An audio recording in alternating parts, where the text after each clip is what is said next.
Welcome to Burlap Teachers. Enjoy the video. You start by preparing, clean hands and tools thoroughly because microbes undo everything. Once done, remove makeup and oil. This improves contact and absorption. Make sure to perform a patch test.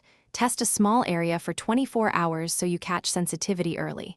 For devices like a derma roller, begin with 0.5 to 1 mm for first sessions to limit trauma. You'll notice less redness and more predictable results when you respect these initial limits and proceed deliberately.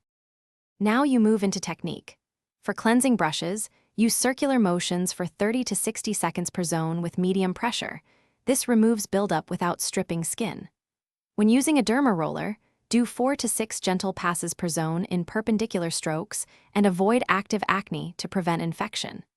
For jade rollers or gua sha, glide over oil for 3 to 5 minutes following lymphatic direction to reduce puffiness. These methods optimize product uptake and stimulate circulation when performed consistently. Finish by calming and protecting the skin.